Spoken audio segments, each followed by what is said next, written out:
শুনেন, আপনি তাকে ভোট দিবেন যার সামনে দাঁড়িয়ে বলতে পারবেন যে আমি তোমারে ভোট দিব না। মানে বুঝছেন, মানে যার সামনে দাঁড়াইয়া দুইটা গালি দিলে সে যদি এটা হজম না করতে পারে, আপনি তারা কেন ভোট দিবেন? আপনি কি মালিক? সে তো আপনার মালিক না, সে হচ্ছে আপনার গোলাম। আপনি ভোট দিয়ে কি মালিক বানাইতেছেন না গোলাম বানাইতেছেন? সে আপনি যেটা বলবেন এই কথাটা শুনতে হইব নাকি? এখন তার সামনে যদি দাঁড়ায় তার একটা দোষ নাই কইতে পারেন, তার একটা সমালোচনা নাই করতে পারেন, তাইলে তারা আবার নেতা বানিয়ে লাভ আছে? আপনি তো তার প্রজা না। আপনি কি যাকে ভোট দিয়ে বানাবেন সে আপনি কি তার প্রজা? আপনি আমার বলেন, তার কি প্রজা আপনি? তাইলে কারণ আপনি ভয়ে আছেন যে আমাদেরকে ভোট দিলেন বাড়ি গাড়িটা লয়ে থাকা, তার মানে চিন্তা করেন কি পরিমাণ হিংস্র মানুষ। এলাকায় হিংস্র মানুষকে কি আপনারা ভোট দিবেন? মা, তুমি কি তোমার আম্মারে ভোট দিতে দিবা?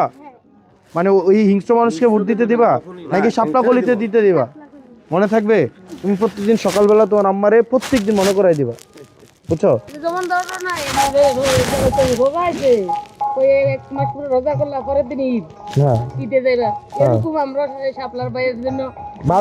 শাপলার জন্য এই যে 12 তারিখ যে উনি করবে, 12 তারিখের জন্য প্রস্তুতি নিব, ডেইলি একবার করে তুমি মনে করাই দিবা। এটা কি আপনার কি হয়? বঞ্জি হয়। আর তোমার খালারে মনে করাই দিবা যে ইয়া করে দিবেন। হ্যাঁ, এটা পারবেন কিনা? ঠিক আছে।